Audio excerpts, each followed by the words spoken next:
Hi everybody, it's Shalene, and I'm doing Friday reads on Saturday. I just didn't get around to it yesterday, and so I thought today, after my shower, my hair's done, my makeup's on, I'll do my video.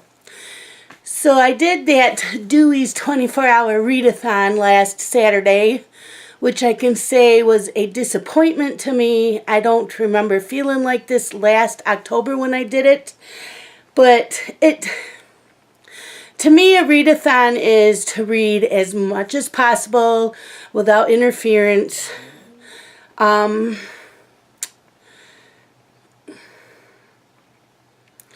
Maybe a Twitter every hour, how you doing?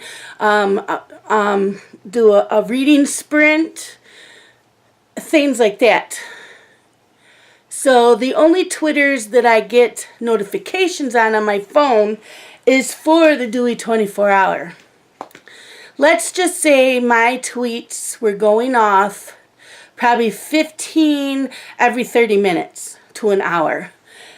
And they weren't even tweets like, how you guys doing? You'd get one once in a while, but they were doing challenges of, go find a book that has a face on it and then kind of angle it in front of your face to make it look like it's you. Go find a book that the weather looks like what your weather was while you were reading, and it's like, no, I don't want to get up and go searching through my books. I want to sit and read. So I think it's the new generation that is all about Twitter and not actually freaking reading a book. So I finished the book I had started the week before. I started another book and finished it and absolutely loved it. Will I do it again? Absolutely not. I left the Dewey 24-hour. I will not do it again. Like I said, I do not remember it being like that last October. I think different people were running it. But I did find a really fun group on Facebook. They do it once a month, and it's not a 24-hour. It's from like a Friday at 6 p.m. Eastern Standard Time to Sunday 6 p.m. Eastern Standard Time, and just read. They don't do challenges. They don't give away prizes. I don't need any of that. I just would like to read. Maybe check in once in a while. Hey, I've read 100 pages. How are you guys doing? I don't need my phone going off constantly. I don't want to be interrupted when I'm reading. And I probably could have shut them off, but I kept thinking they were going to actually do reading sprints, because I thought we did that last October. I guess I was wrong. So, if that's your kind of thing, join it. It's not for me. So, I did end up finishing 13 by Kelley Armstrong. This is the last book of her Women of the Otherworld series. It wrapped up really well.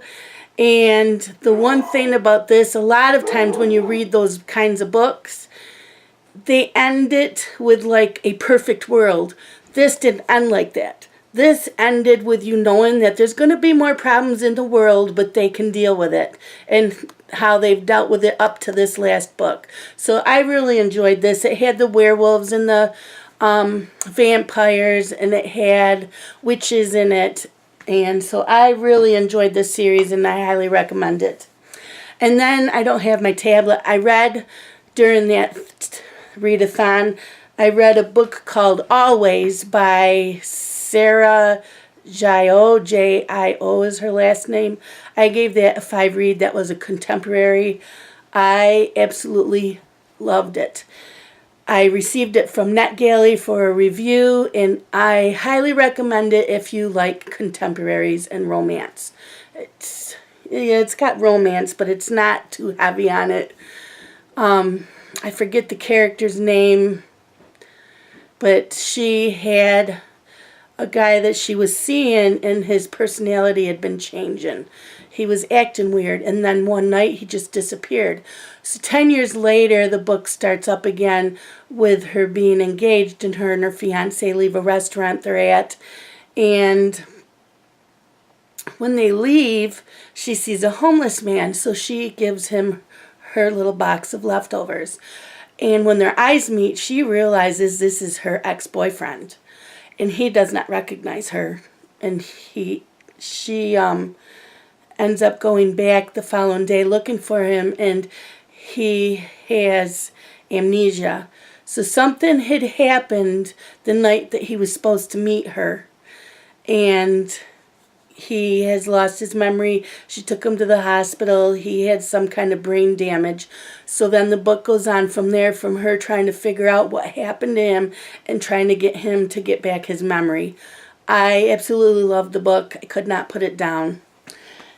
So then I picked up Velvet by Temple West. This is what I'm reading now.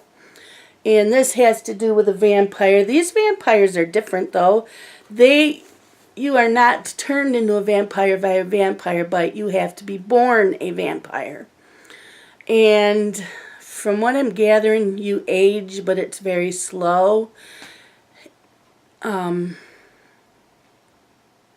This main character, Caitlin, she's 17, and she meets up in high school with this guy she absolutely likes. Anyways, her parents are dead. She's living with her aunt and uncle and a cousin, and they're raising her, and she's not happy because her grandmother was supposed to get her, but I don't know if the state stepped in or what, but she's living with her aunt and uncle. And she's having really bad dreams, so this vampire is also her bodyguard, because he said that whoever his father is of the vampire world wants to get a hold of her and impregnate her, so she'll have a vampire baby. So him and his family are bodyguards. So I'm really enjoying this. I'm up to 302 pages, and there is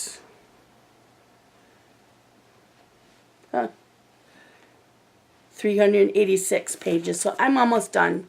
I'm hoping to finish it this weekend.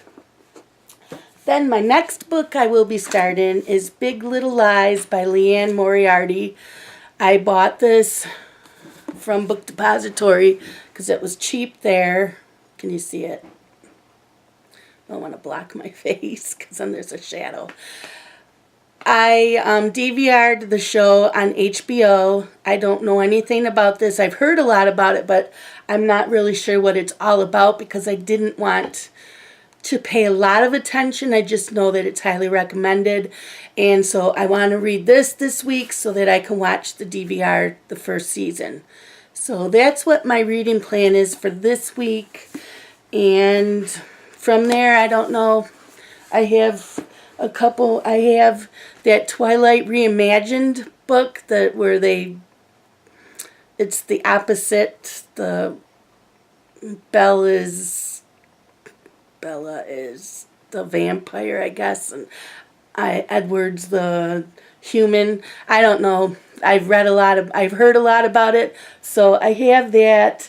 And then what's the other book I have? The Host by Stephanie Meyer. I think that's the other book I have. So those are pretty thick, so I won't get to them right away. But that's what I've been reading, and I am enjoying my reading again. Just still coloring a lot. Hoping to get a cross stitch video up this weekend too. So that's it for now. Let me know what you're reading below, or if you've read any of these. I will try to put the link to Always below so you can, because I didn't have it to show. It's on my tablet. But that's it for this week, and I'm trying to get back into my reading. But I will talk to you all later. Bye!